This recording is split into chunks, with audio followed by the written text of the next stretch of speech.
On the night of November 24, 1971, the skies over the Pacific Northwest were swallowed by thick storm clouds. Rain lashed relentlessly against a Boeing 727, cruising at an altitude of nearly 10,000 feet. The roar of the jet engines blended with the howling wind, creating a cold, relentless hum. Below stretched hundreds of miles of the dark, untamed forests of Washington state. No city lights, no highways, only endless wilderness fading into the horizon.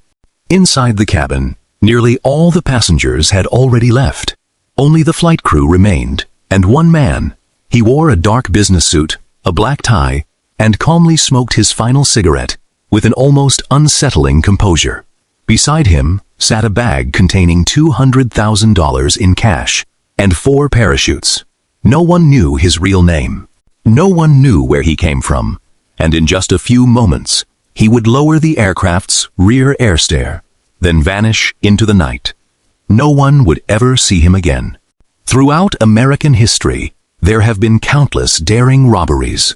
Some criminals robbed banks in broad daylight. Others hijacked trains armed with explosives. Some became infamous fugitives, pursued by law enforcement for years.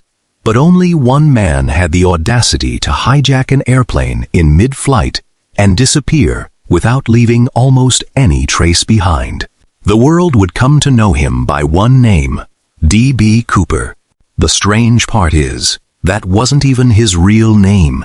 In fact, the name D.B. Cooper was born from a media mistake during the early days of the investigation.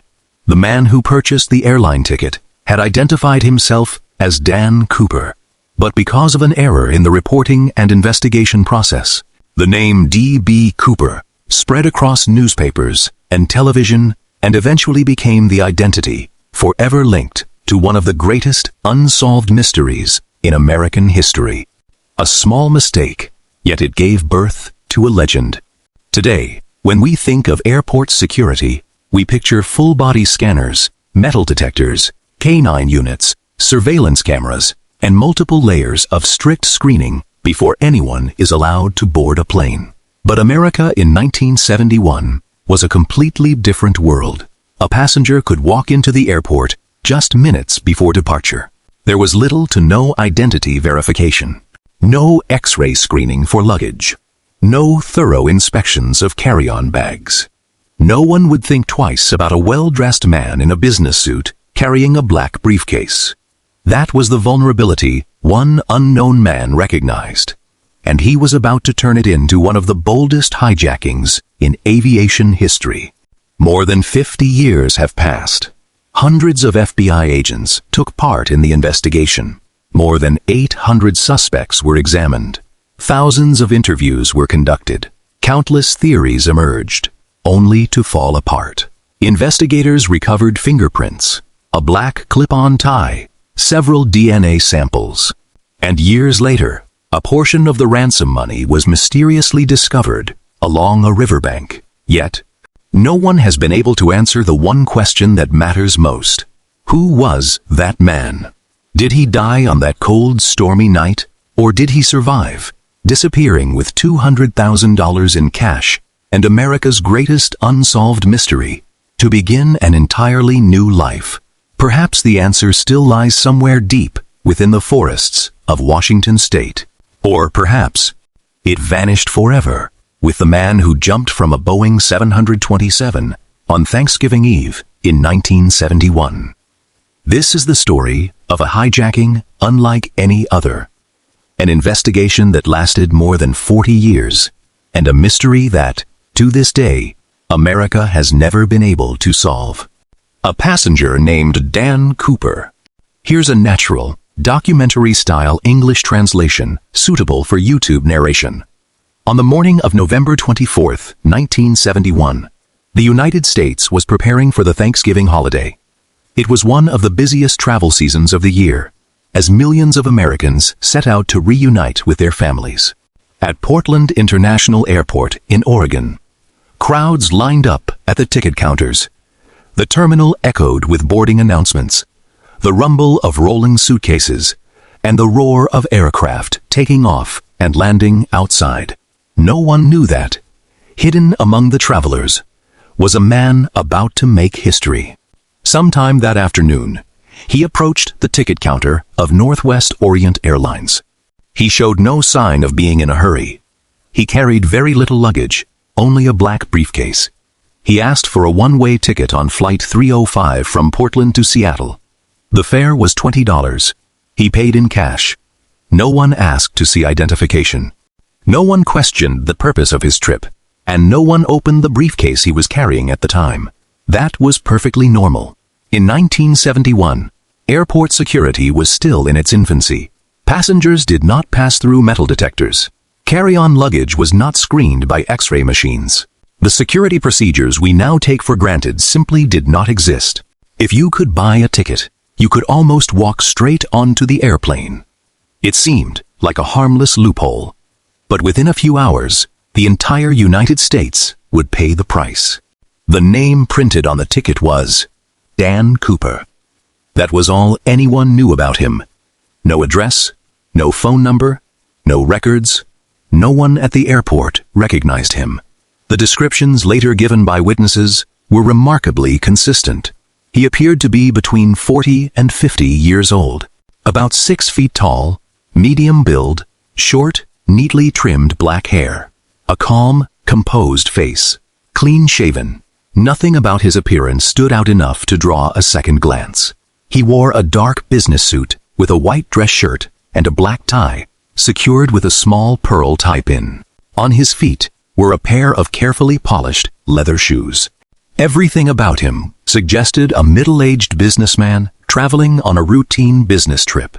If you had passed him in the airport, you probably wouldn't have remembered his face even a few minutes later. And perhaps that was exactly what he wanted. At approximately 2:50 p.m., Flight 305 began boarding. It was a very short flight.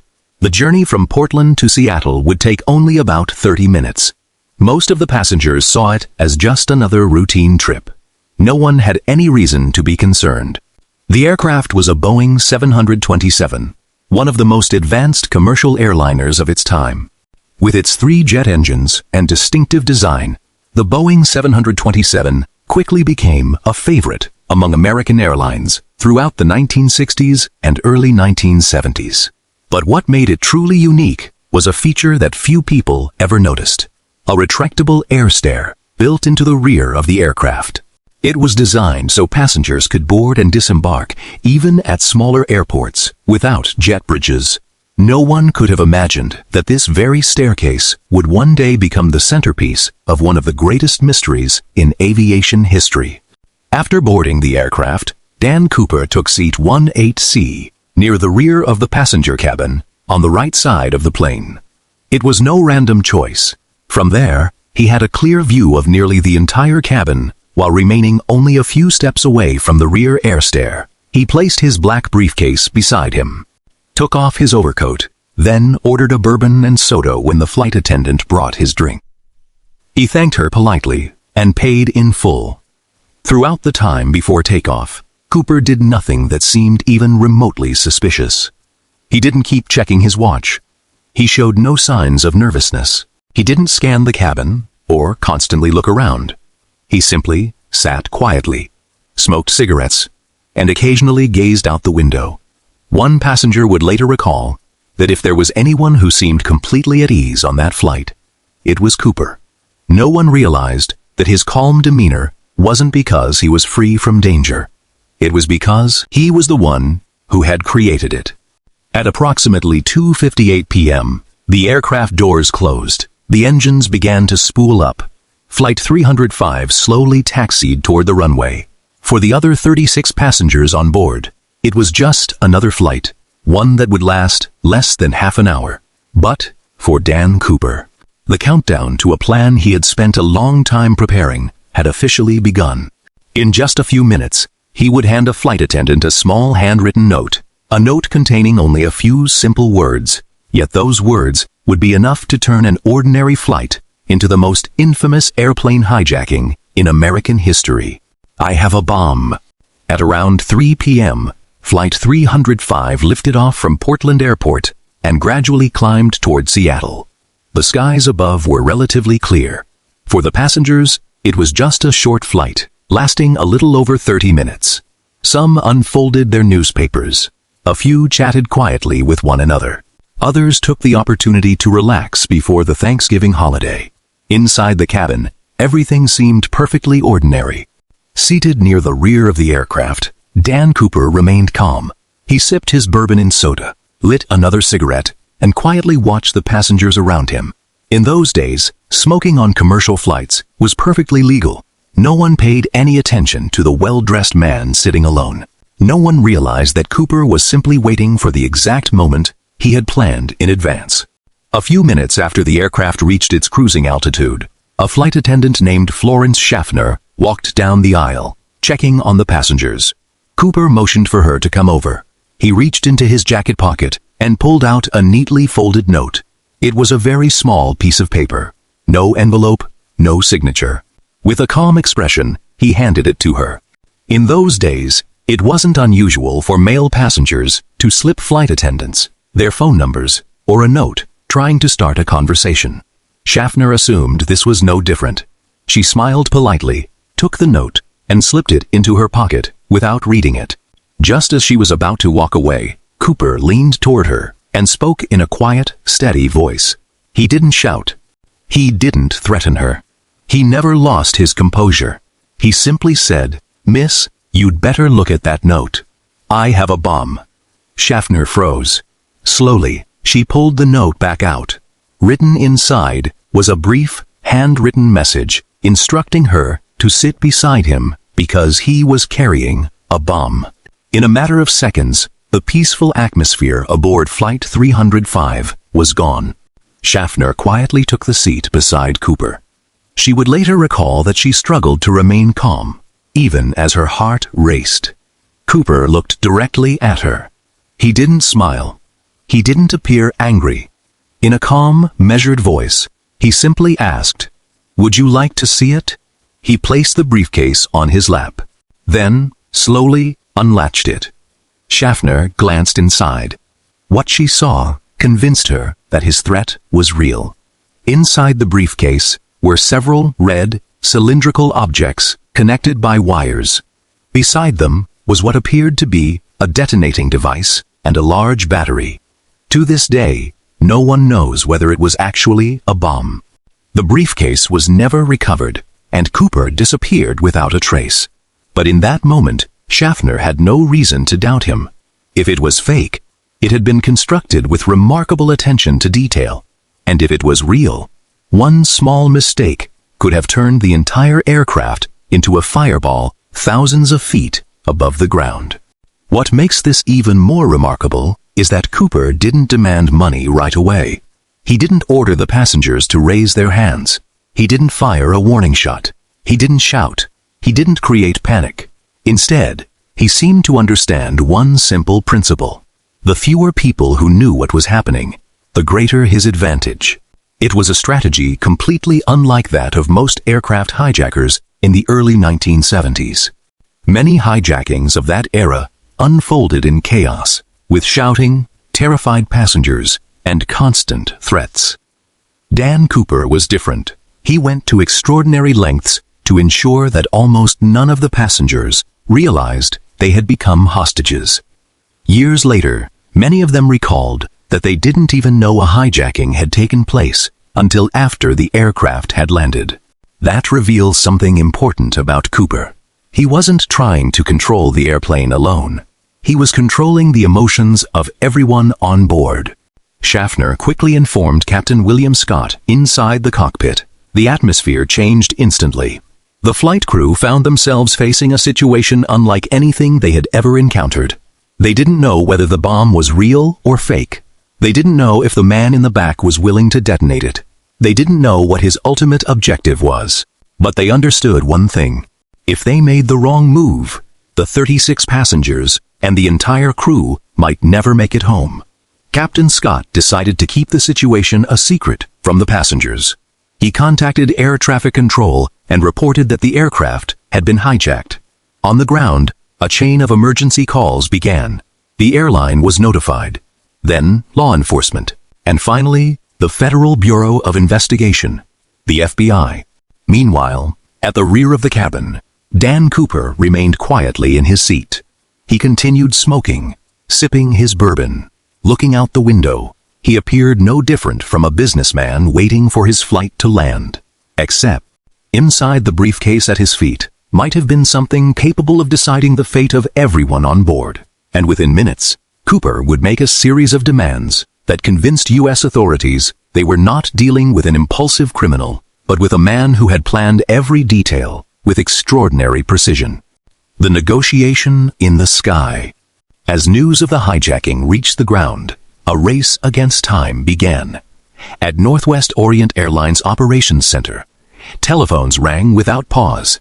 The alert was quickly relayed to the Federal Bureau of Investigation, local law enforcement, and federal aviation authorities. Within just a few minutes, dozens of people found themselves drawn into a crisis in which no one could afford to make a mistake, because a single wrong decision could cost the lives of all 36 passengers and the entire flight crew. Meanwhile, thousands of feet above the ground, the man carrying the bomb remained calmly seated in seat 18C. He showed no impatience. He never rushed anyone. He didn't repeatedly threaten the crew. Instead, he simply instructed flight attendant Florence Schaffner to write down exactly what he wanted. The list was remarkably short, yet it was enough to convince everyone on the ground that this was no ordinary hijacking. His first demand? Line 5 lean in cash. Every bill had to be in $20 denominations. His second demand? 4 parachutes. 2 main parachutes, 2 reserve parachutes. His final demand? A fuel truck had to be waiting to refuel the aircraft as soon as it landed in Seattle. Nothing more, nothing less. There were no impossible demands. He didn't ask for the release of prisoners. He didn't demand transportation to another country. He made no political statements. Everything about his demands was frighteningly practical. To investigators in the years that followed, it was the simplicity of Cooper's demands that stood out the most. During the late 1960s and early 1970s, many aircraft hijackings were driven by political motives. Some hijackers demanded to be flown to Cuba. Others wanted ransom money, a chance to address the media, or symbolic concessions from the government. Dan Cooper wanted none of those things. He wanted only 2 things: money and parachutes. There was no explanation, no speech, no attempt to attract media attention. That led many investigators to believe that Cooper had never intended to become famous.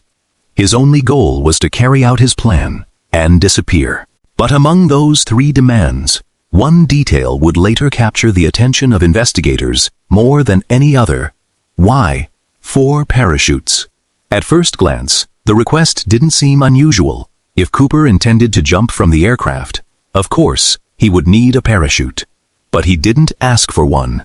He asked for 4, 2 main parachutes, 2 reserve parachutes. Years later, former FBI agents suggested that this may have been one of the smartest moves Cooper made. Put yourself in the shoes of the authorities that day. If Cooper had asked for only a single parachute, could they have secretly given him one that was defective, or one that had been deliberately disabled? Absolutely. But the moment Cooper requested 4 parachutes, the situation changed. Officials had to consider another possibility. What if Cooper intended to force a flight attendant, or another hostage, to jump with him, if even one of the parachutes had been sabotaged? An innocent hostage could have paid with their life. The risk was simply too great. In the end, the authorities chose to provide parachutes that were fully functional. If that was indeed Cooper's reasoning, then, with one seemingly simple request, he forced the government to eliminate one of its most dangerous countermeasures. That wasn't the behavior of an impulsive criminal. It was the thinking of a man who planned several moves ahead. Throughout the wait, Cooper never changed his demeanor. He continued smoking. He continued sipping his bourbon. From time to time, he gazed quietly out the window. According to the flight attendants, he spoke in a calm, polite voice, Throughout the ordeal, he never insulted anyone. He never used abusive language. In fact, he thanked the crew several times when they brought him food or relayed information. His courtesy created a striking contradiction. A man holding an entire airplane hostage with the threat of a bomb behaved like a well-mannered passenger. That contradiction would leave many people asking the same question for decades. Who was Cooper, really? A seasoned criminal, a former serviceman, or simply an ordinary man who had meticulously planned the perfect hijacking? Meanwhile, on the ground, the Boeing 727 was not cleared to land immediately. At the request of the authorities, Captain William Scott kept the aircraft circling the Seattle area. The reason was simple. They needed more time. Time to gather the ransom money. Time to locate 4 parachutes. Time to prepare for a confrontation whose outcome no one could predict. For nearly 2 hours, the aircraft remained in a holding pattern above the city. Its fuel supply gradually diminished. The fading afternoon slowly gave way to darkness. Below, hundreds of people raced against the clock. Above them, Dan Cooper waited with remarkable patience. He never pressured the crew. He never lost his composure. It was almost as if he knew that with every passing minute, the advantage remained his. At approximately 5:39 p.m., after all of Cooper's demands had been met, Flight 305 began its descent toward Seattle. No one on the ground knew what would happen once the aircraft touched down. Would Cooper release all of the hostages? Would he make additional demands? Or was this only the beginning of a plan far more daring than anyone had imagined? In just a few more minutes, the United States would realize that the hijacking was only halfway over. The exchange in Seattle. Wudan Senchichovin p.m. After nearly 2 hours of circling above Seattle, Flight 305 finally began its descent. Through the cabin windows, the first lights of the city gradually emerged against the fading evening sky. On the ground, however, the scene was anything but ordinary. Police cars, fire trucks, ambulances, FBI agents, airline officials, they were all in position, yet most of them were ordered to keep their distance from the aircraft. If Cooper sensed that anything was out of the ordinary, the entire situation could end with an explosion on the runway. No one was willing to take that chance. Meanwhile, inside the cabin, an eerie silence still prevailed. Strangely, most of the passengers had no idea what was really happening. They only knew that the flight had been delayed. Some assumed the aircraft was experiencing a mechanical problem. Others blamed the weather. A few grew impatient, worried they would miss their Thanksgiving evening plans. None of them realized that just a few rows away sat a man holding the entire aircraft hostage with the threat of a bomb. That is one of the many things that made this hijacking so extraordinary. In most hijackings, fear erupts immediately. People scream. Chaos spreads. Passengers panic. But aboard Flight LWWOD, fear was almost invisible. Cooper didn't need to terrify everyone on board. He only needed the people in charge to believe that he would carry out his threat. And he succeeded. Once the aircraft came to a complete stop on the runway, the engines remained running at Cooper's instruction. Every window shade was lowered. He didn't want to see any police officers, nor did he want to give a sniper even the slightest opportunity to observe him. Outside, the ground crew followed his instructions step by step. A fuel truck slowly approached the aircraft. An airline employee delivered a bag containing $200,000 in cash. The 4 parachutes were brought over as well. Every movement was slow and deliberate. No one was allowed to rush. No one was allowed to do anything that might seem suspicious. Because, on the other side of that cabin door, was a man no one truly understood. A few minutes later, Cooper inspected the ransom, just as he had demanded. The entire $200,000 was made up of $20 bills before the money was delivered. The FBI had secretly recorded the serial number of every single bill. It was a strategic decision. If any of the cash ever surfaced in the future, investigators would immediately know it was connected to the hijacking. At the time, no one realized that those tiny serial numbers would eventually become one of the most important pieces of evidence in the entire case. After confirming that he had received both the ransom and the parachutes, Cooper issued his next command. All of the passengers were free to leave the aircraft. Florence Schaffner and several members of the cabin crew were released with them. No one was injured. Not a single shot was fired. Not one passenger was assaulted as they walked down the air stair. Many still had no idea why they had suddenly been released. It wasn't until they saw the long line of police vehicles and FBI agents waiting on the tarmac that they realized they had just survived a hijacking. To investigators, this became a significant detail. If Cooper's only objective had been to maximize his leverage, he could have kept every passenger on board. But he chose not to. Instead, he voluntarily reduced the number of hostages to the absolute minimum. To many investigators, that suggested one possibility. Perhaps Cooper never intended to harm innocent people. He simply needed them long enough to carry out his plan. Once the aircraft doors closed again, the atmosphere changed instantly. If the first flight had been a negotiation, the second would become a gamble, with life and death now. Only 5 people remained on board. Captain William Scott, First Officer William Ratajczak, Flight Engineer Harold Anderson, Flight Attendant Tina Mucklow, and Dan Cooper. There were no more passengers, no more bystanders, no one left who could witness and fully recount everything that was about to unfold over the next few hours. Cooper then approached the cockpit and gave the crew their next instructions. He ordered the aircraft to take off again. The destination was Mexico City, but his flight conditions were highly unusual. The aircraft was to fly at an altitude of approximately 10,000 feet. Its airspeed was to remain as low as safely possible. The slower, the better. The lower, the better. The more stable the flight, the better. He also wanted the cabin to remain as unpressurized as possible. To an ordinary person, these demands might have sounded strange, but to experienced pilots, they all pointed to the same conclusion. They were almost the ideal conditions for someone preparing to parachute from an aircraft in flight. It was at this point that investigators began asking a new question. How did Cooper know all of this? He didn't just know how to negotiate. He also seemed to have a remarkable understanding of the Boeing 727. He knew the aircraft was equipped with a rear air stair. He knew it could be lowered while the plane was still in flight. He knew exactly what altitude and airspeed to request.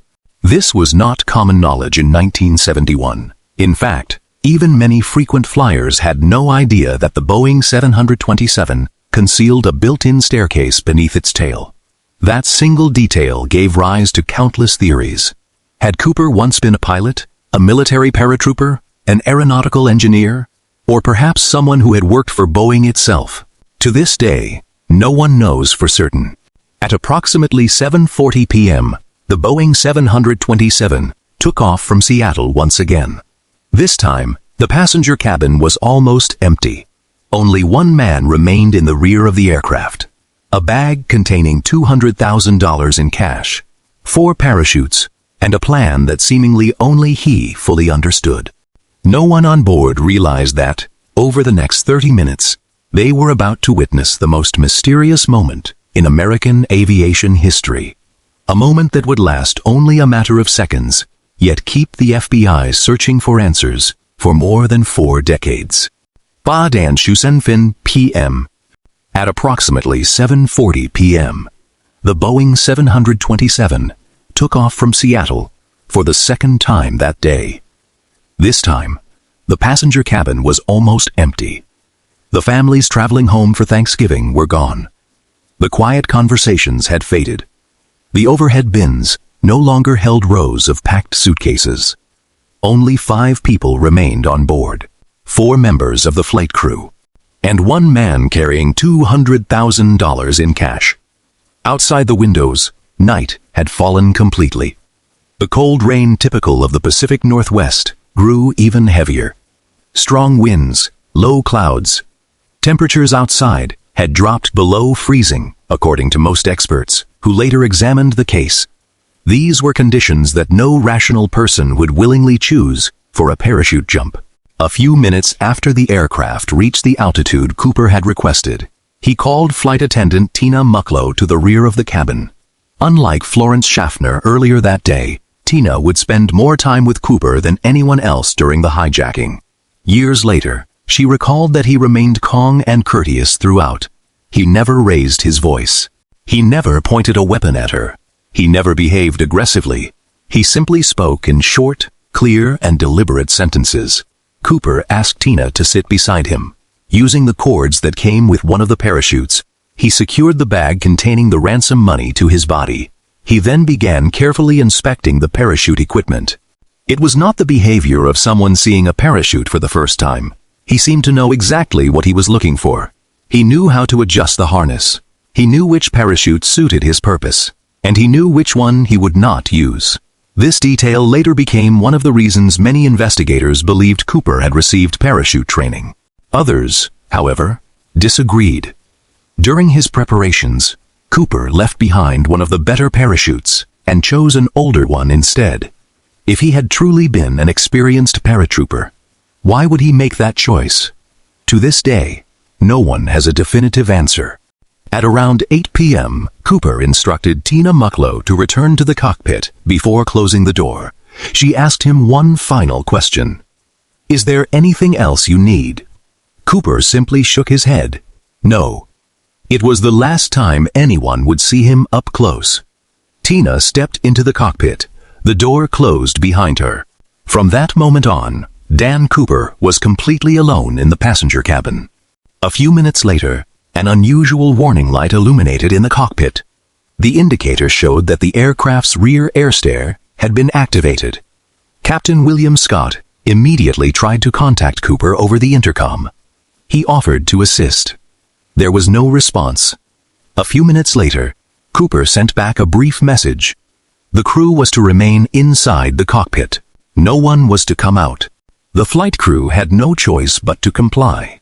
They had no idea what was happening beyond the cockpit door. All they could hear were faint sounds coming from the rear of the aircraft. The clink of metal, the rush of wind, then silence. One of the strangest details of the entire case lies with the Boeing 727 itself. At the time, it was one of the very few commercial airliners equipped with a rear air stair that could be lowered from the tail of the aircraft. Under normal circumstances, the staircase was used only while the airplane was on the ground. But Cooper insisted that it be lowered while the aircraft was still in flight. At first, the flight crew believed that was impossible. Captain William Scott even explained that lowering the air stair in mid-air would be extremely dangerous. But Cooper seemed to know the answer in advance. He calmly insisted that it could be done, and, in fact, he was right. This led many investigators to believe that Cooper possessed technical knowledge far beyond that of an ordinary passenger. He wasn't relying on luck. He knew exactly what the aircraft was capable of. 11 p.m. Inside the cockpit, a sudden thunderous bang echoed through the aircraft. The entire fuselage shuddered violently. The pilots immediately felt a sudden shift in the weight at the rear of the plane. The cabin pressure gauges fluctuated. The nose of the aircraft pitched up slightly before quickly stabilizing. No one saw what had happened, but they all shared the same thought. Cooper had jumped. There was no gunshot, no scream, no final goodbye. Just a single jolt. And then the man vanished into the night. Now, imagine that moment. Outside, there was almost complete darkness. Freezing rain lashed against his body at speeds of hundreds of kilometers per hour. The temperature was well below freezing. Far below stretched hundreds of kilometers of dense forests across the state of Washington. No lights, no landmarks. No one waiting for him. No one knew exactly where he would land. If he was off by even a few seconds, he could have landed in a river, on a cliff, or in the tops of trees towering dozens of meters high. That's why many experts believe No one could have survived that jump. At least, not under those conditions. But this is also where the case began to defy all logic. When the Boeing 727 landed at the airport in Reno, Nevada, FBI agents immediately stoned the aircraft. They searched every row of seats, every overhead compartment, every corner of the cabin. Dan Cooper was gone. The bag of ransom money was gone. 2 parachutes were gone as well. But what surprised the agents most was what he had left behind. A black necktie, a tie clip, a few cigarette butts, and almost nothing else.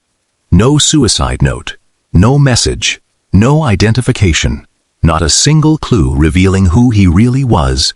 In just a matter of hours, an unidentified man had boarded the plane, taken control of the entire flight, collected the ransom, then vanished into the night sky, as if he had never existed. That night, dozens of police vehicles raced into the forests of southern Washington. Helicopters were deployed. Searchlights swept across the mountainsides. Search teams trekked through the dense woods for hours. Everyone believed they would soon find something: a body, a parachute, a bag of money, or at the very least, a single footprint. But when dawn broke the following morning, the forests remained silent, and the mystery of D.B. Cooper had officially begun. Operation Norjack. In the early hours of November 25, 1971, just a few hours after Dan Cooper vanished from the Boeing 727, the area in southern Washington had become one massive crime scene. This was no longer just an aircraft hijacking. It had become an unprecedented manhunt. Dozens of police vehicles sped down remote forest roads. Rescue teams were mobilized throughout the night. Helicopters scoured the skies as soon as the weather allowed. Soldiers waded through ice-cold streams. Tracking dogs were brought to the scene. Every square meter of ground could have been where the mysterious man had landed, or where he had died. But from the very first hours, investigators faced a major problem. No one knew exactly where Cooper had jumped. The time of 8:13 p.m. was determined solely from the jolt the flight crew felt in the cockpit. It was only an estimate. With strong winds and the aircraft constantly changing speed, an error of just a few dozen seconds could shift the landing point by dozens of kilometers, which meant the search teams didn't actually know where they were searching. In the days that followed, the search area continued to expand. Dense forests, mountain slopes, rivers, swamps, farmland, even remote areas near the state border. The search teams hoped to find a parachute caught in the treetops, a bag of money, a body, or any trace proving that Cooper had reached the ground. But there was nothing. Not a single scrap of fabric, not a single footprint, not a drop of blood, not a single personal belonging, as if the man had never jumped from the aircraft at all. While search teams combed the ground, the FBI launched the largest hijacking investigation in its history. The operation was given the code name Norjack. The name stood for Northwest Hijacking, the hijacking of a Northwest Orient Airlines flight. During the first few months, virtually every resource deemed necessary was poured into the investigation. FBI agents pursued multiple leads at the same time. One team focused on identifying Dan Cooper. Another examined the entire Boeing 727. Meanwhile, forensic experts began analyzing every item Cooper had left behind. Every detail had the potential to become the key to solving the case, or just another dead end. One of the most important pieces of evidence was the black necktie. It was the tie Cooper had removed before making his jump. At first glance, there was nothing remarkable about it. A black clip-on tie fastened with a pearl tie clasp, the kind worn by thousands of American men every day. But to the FBI, it was the only item they knew for certain had belonged to Cooper. Forensic technicians carefully collected fingerprints. They examined every fiber of the fabric. They searched for hair, animal fibers, dirt, anything that might have been left behind. Several fingerprints were recovered, but most were too incomplete to identify anyone. Others may have belonged to airline employees or previous passengers. In the end, the tie did not provide the answers they had hoped for. At least, not at the time. Another piece of evidence quickly drew investigators' attention. It was the ransom note. The very note Cooper had handed to flight attendant Florence Schaffner. If it had been preserved, it could have been priceless evidence. It might have contained fingerprints, handwriting samples, or even DNA evidence that could be analyzed in the future. But, unfortunately, the note was gone. According to Schaffner, after she had read it, Cooper took the note back. Perhaps he understood all too well that handwriting can reveal far more than most people realize. He didn't leave it behind. A small detail, but one that suggested Cooper was almost always one step ahead of the investigators. The cigarette butts Cooper smoked on the plane were also collected as evidence today. A single cigarette butt can provide enough DNA to build a genetic profile. But, in E2CE, that technology simply didn't exist. Over the years, those cigarette butts were lost during the storage and handling of the case files. It is considered one of the greatest losses in the entire investigation. Had they been preserved to this day, the mystery of Cooper might have taken a very different turn. While forensic experts analyzed the physical evidence, the FBI began building a profile of the suspect. They interviewed every passenger, every member of the flight crew, every ground employee. Each person remembered something different. Some remembered his eyes. Others remembered his voice. Some recalled the way Cooper smoked his cigarettes. From dozens of witness statements, forensic artists produced the first composite sketch. A man in his 40s, dark hair, a calm face, cold, steady eyes. The sketch quickly appeared in newspapers across the United States. Thousands of tips poured into the FBI. My neighbor looks just like him. A former coworker of mine used to skydive. My brother disappeared after Thanksgiving. Every tip sparked new hope, only to end in disappointment. Over the following months, the list of suspects grew at an astonishing pace. Hundreds of people were questioned. Before long, that number had surpassed 800. Some were former paratroopers. Some had been pilots. Some had served in the military. Others had criminal records for bank robbery. At first glance, many of them seemed like plausible suspects. But one by one, they were eliminated. None of them matched everything the FBI knew about Cooper. The deeper the investigation went, the more elusive the mysterious man became. The strangest question of all was this: if Cooper had died in the forest, why was his body never found? If he had survived, why didn't a single bill from the ransom money surface?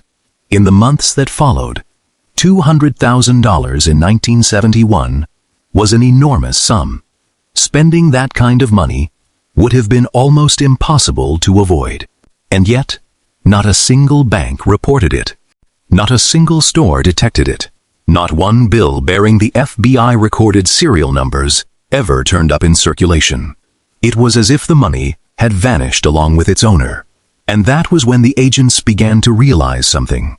Perhaps they weren't just hunting a hijacker. They were up against one of the most meticulously prepared criminals the FBI had ever encountered.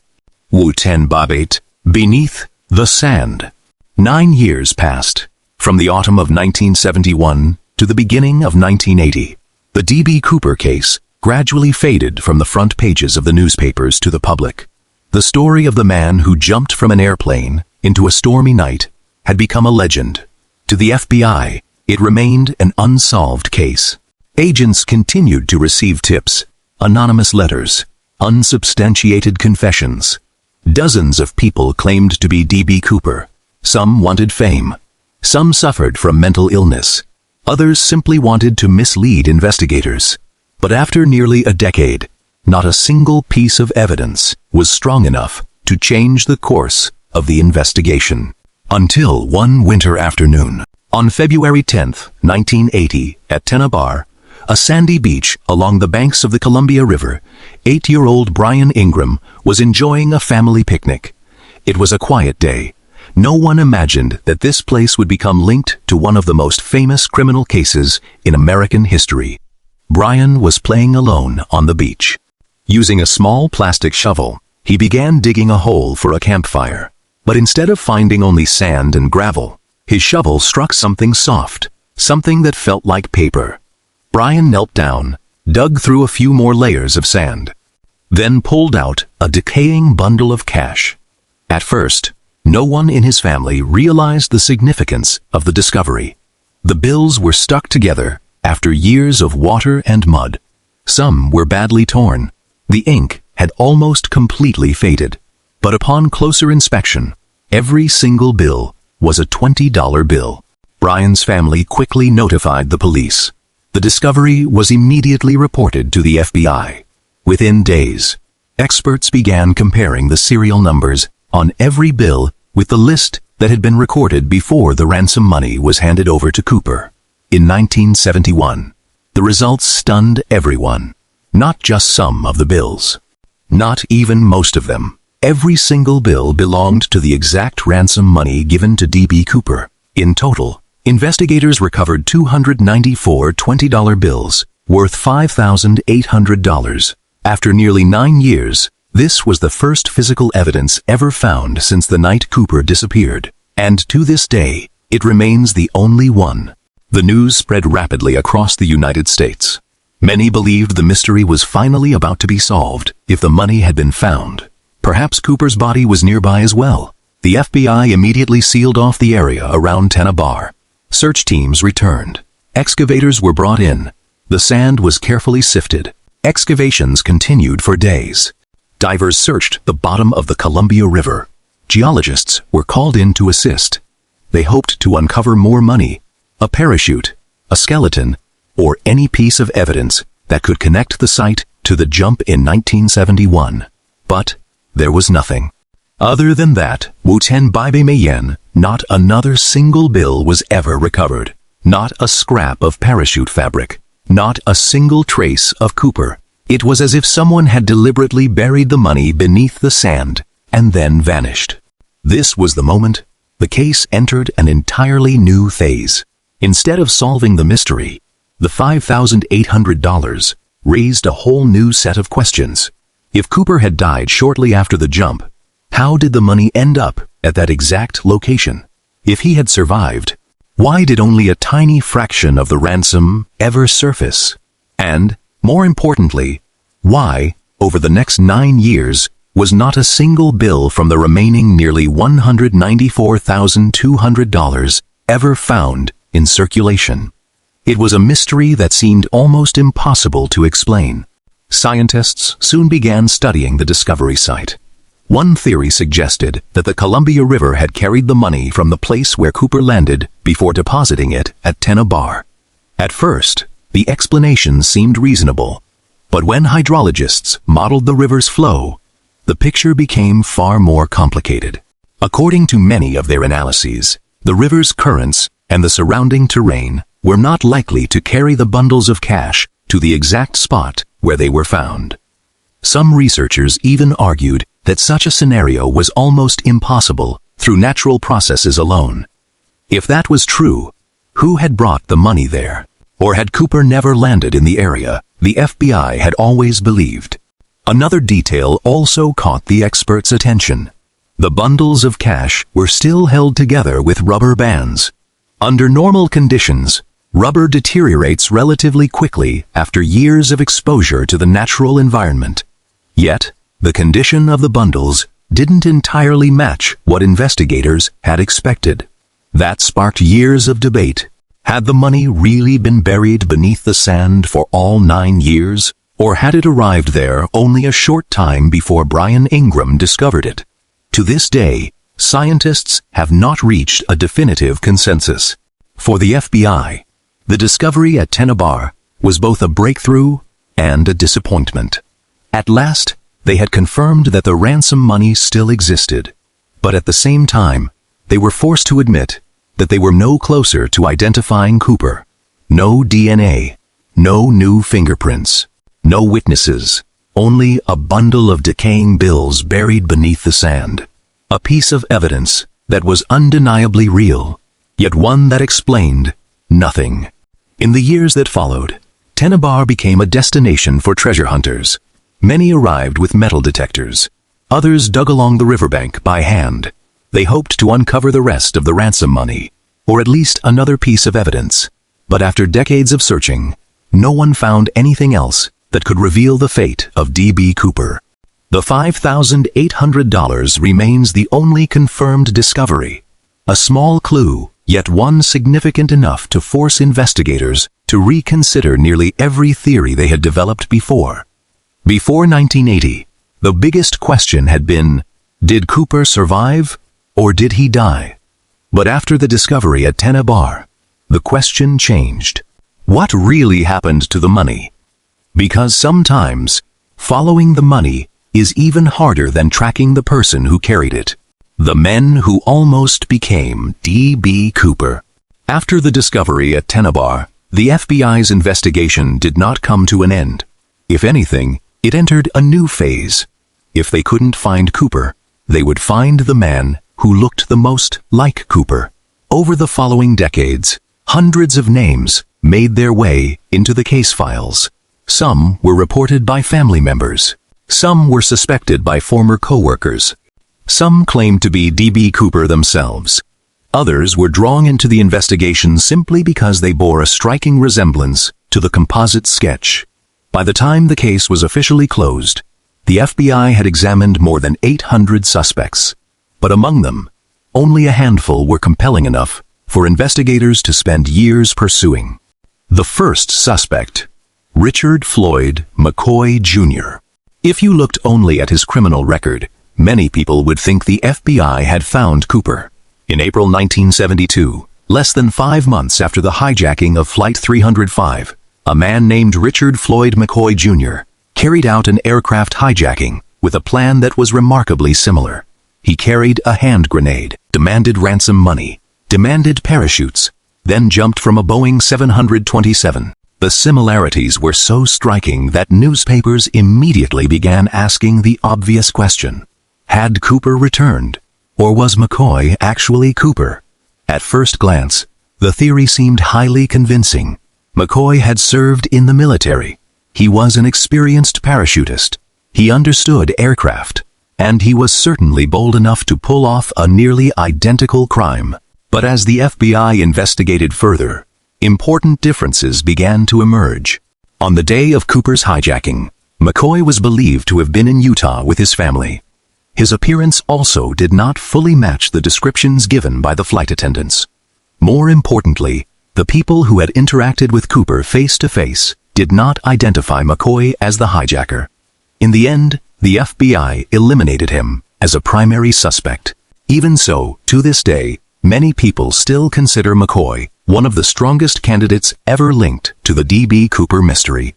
The second suspect, Kenneth Peter Christensen. If McCoy resembled Cooper in the way he carried out the crime, then Kenneth Peter Christensen resembled him in the life he had lived. He had served in the military. He had received parachute training. More importantly, he had worked as a flight attendant and later as a ground employee for Northwest Orient Airlines. That meant Christensen knew the Boeing 727 extremely well. He knew about the rear air stair. He understood the aircraft's operating procedures. He knew how flight crews were trained to respond in emergencies. After the hijacking, Christensen's life also changed in ways that raised questions. He bought a house. He appeared to have more money than before. Years later, one of his brothers even claimed that Christensen had made remarks implying that he was Cooper. But there was no direct evidence. Christensen was shorter than the witnesses had described. His voice did not match their recollections. DNA testing conducted years later was inconclusive and failed to identify him as Cooper. Once again, a highly promising suspect led investigators to another dead end. The third suspect, Robert Rackstraw. Perhaps no suspect has generated more controversy than Robert Rackstraw. Rackstraw had served as a U.S. Army helicopter pilot. He had parachute training. He knew how to handle explosives. He also had a criminal record involving fraud and several other offenses. His background seemed to include almost every trait people imagined D.B. Cooper might have had. For years, many investigative journalists and former independent investigators believed Rackstraw was the man they had been searching for. Some even claimed he deliberately sent coded messages to the media to mock the FBI. But whenever he was asked directly, Rackstraw denied any involvement, and the FBI never found evidence strong enough to charge him. In the end, every argument against him remained just that, a theory, not proof. Other suspects. Beyond the three most well-known suspects, the case file contains hundreds of other names. A former Special Forces soldier, an aerospace engineer, an airline employee, a man who had worked near an airport. There were even suspects who had never set foot on a Boeing 727. Each of them fit a few pieces of the puzzle, but every one of them was missing the most important piece. No suspect could be placed into the full picture without leaving significant gaps. The FBI's biggest challenge. Over time, investigators came to realize they were facing a fundamental paradox. They didn't know exactly who they were looking for. Everything they knew about Cooper's appearance had been built from eyewitness accounts. But human memory is not a video recording. One witness remembered the color of his tie. Another remembered his voice. Another remembered his eyes. Another remembered his height. As the years passed, those memories became even less reliable. That made comparing suspects increasingly difficult. A man might closely match one witness's recollection of Cooper, yet look nothing like the Cooper remembered by another. Had the FBI already interviewed Cooper? One question continues to surface again and again. If Cooper really survived, did the FBI ever interview him without realizing who he was?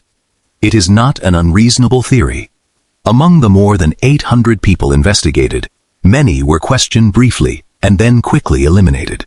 If Cooper had prepared carefully enough to use a false name, carry no identifying documents, and disappear immediately after the hijacking, then slipping through an initial interview would not have been impossible.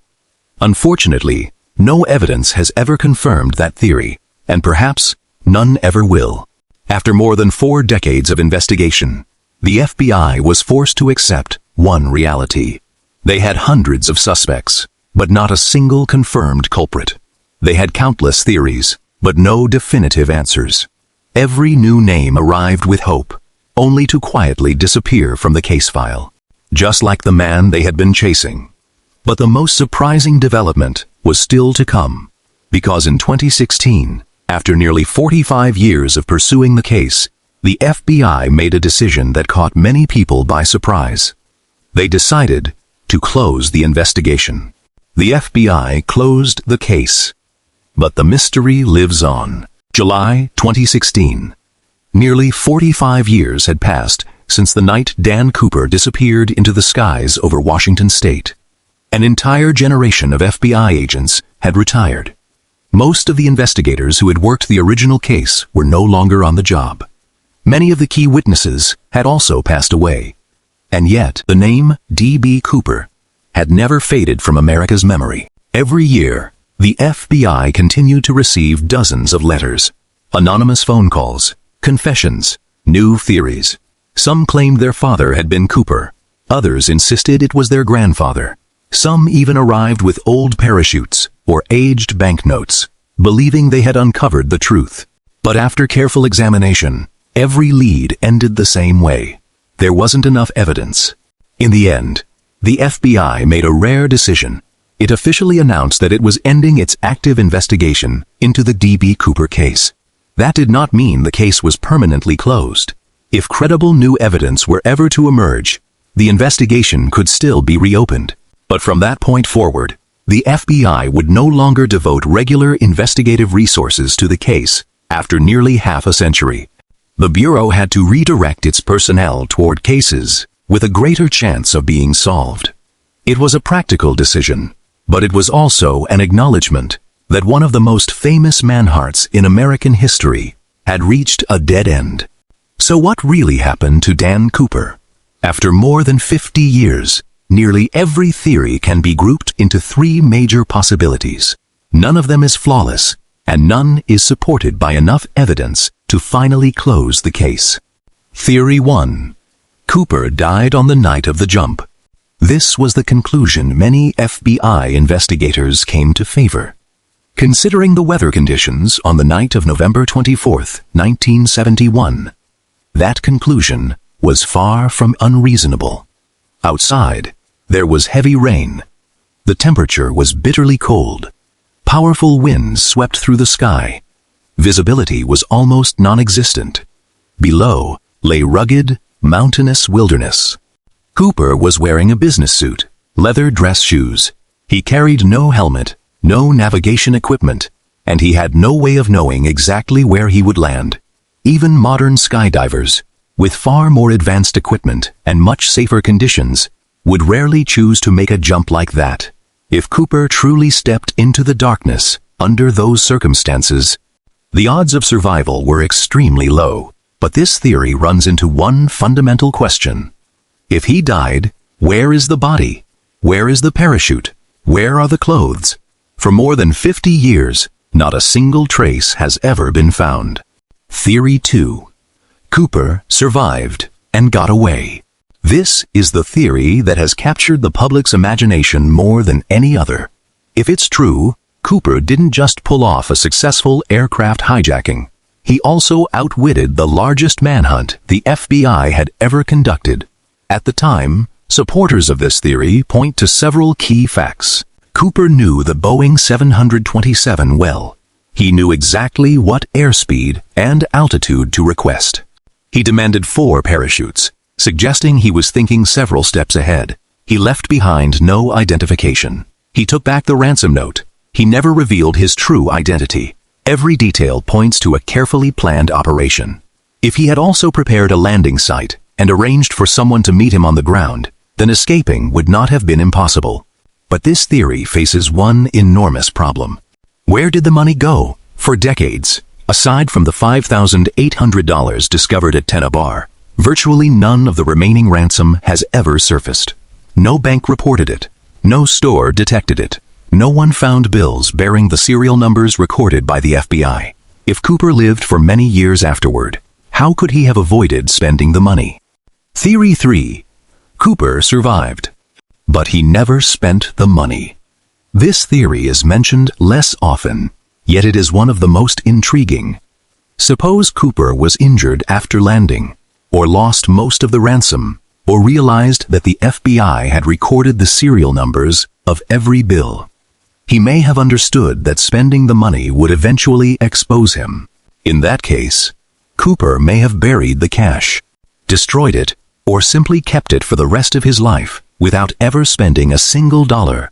If that's what happened, the mysterious man may have gone on to live as an ordinary citizen.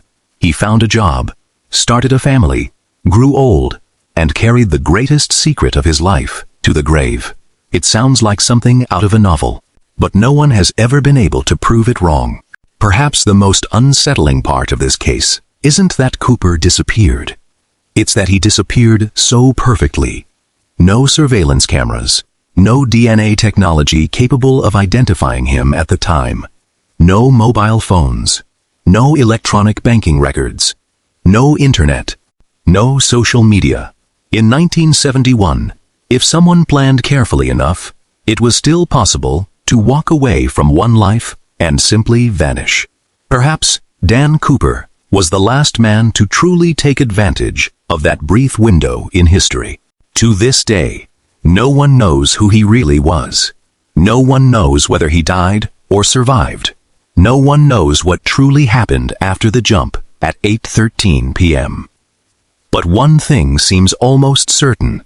If Cooper survived that night, he would have watched the entire world search for him, and then carried that secret with him for the rest of his life.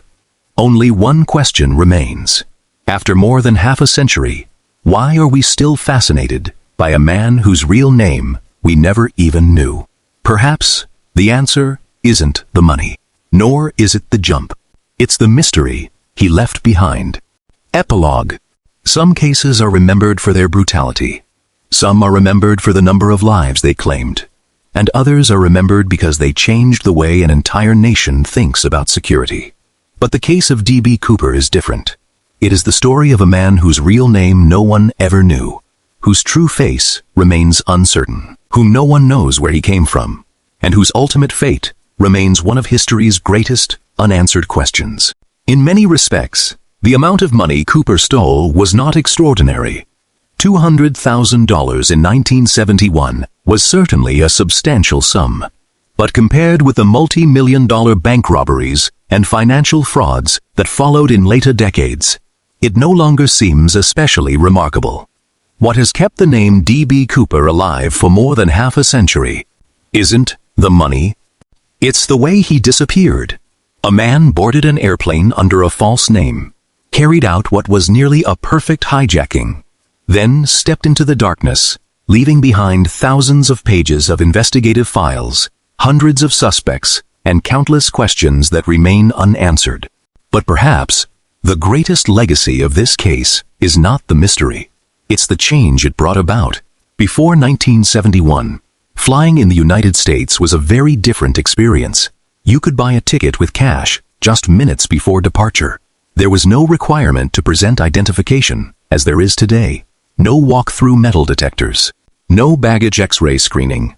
Following a series of aircraft hijackings in the late E-Joe Lulene S. and early E-Joe Celine S., including Cooper's, the United States fundamentally transformed the way it protected commercial aviation. Metal detectors became standard at airports. Baggage screening was significantly strengthened. Passenger identification procedures became far more rigorous. Most notably, Boeing 727 aircraft were fitted with a mechanical device designed to prevent the rear air stair from being lowered while the aircraft was in flight. That device eventually became known by a very distinctive name, the Cooper vane. Few people leave a lasting mark on the aviation industry through a single criminal act, but Cooper did. Not because he set out to change the world, but because the world was forced to change after what he had done. Over the decades, D.B. Cooper has become a part of American popular culture. He has appeared in books, films, documentaries, television programs, podcasts, and countless debates across the internet. Some see him as a master strategist. Others believe he was simply extraordinarily lucky. And some are convinced he never survived that fateful jump. Each generation has offered its own explanation. But in the end, every theory runs into the same obstacle. There is no definitive evidence. There is an interesting paradox. In criminal investigations, time is usually on the investigator's side. DNA technology advances, forensic science improves, cold cases are reopened, and many crimes that remained unsolved for decades are finally brought to justice. But D.B. Cooper seems to defy that pattern with each passing year. Witnesses grow older, physical evidence deteriorates, memories fade, while the mysterious man himself becomes even more elusive. And then we realize, perhaps we've been asking the wrong question all along. For more than 50 years, people have asked, who was D.B. Cooper? But perhaps the more fascinating question is, what allows a person to disappear completely in the modern world? A false name, a short flight, a Boeing CRT, a jump into the darkness on a rainy night. Nothing more, yet those few details were enough to create one of the greatest unsolved mysteries in American history. Perhaps Cooper died in the cold forests of Washington state. Or perhaps he landed safely, changed his clothes, buried the parachute, and quietly disappeared into a new life. Perhaps he lived for many more decades, started a family, had children then grandchildren, and read newspaper stories about himself without anyone ever realizing who he was. Or perhaps he carried that secret with him to the grave. We may never know. To this day, the D.B. Cooper case remains officially unsolved. There has been no conviction. No suspect has ever been definitively identified. No final truth has ever been established. All that remains, a black necktie, a handful of decayed banknotes, a series of composite sketches, and a mystery that has endured for more than half a century. Perhaps that is why the name D.B. Cooper has never been forgotten. Not because he committed the perfect hijacking, but because he left history with something humanity has always found irresistible: a mystery without an answer. The night of 1971 eventually came to an end. The Boeing 727 landed long ago. Those who witnessed the events have, one by one, grown old. Yet somewhere in the imagination of millions, the image still remains. A man in a black business suit, carrying a bag of cash, walking down the aircraft's rear stairway before disappearing into the rain. And perhaps that was the last time the world would ever see D.B. Cooper.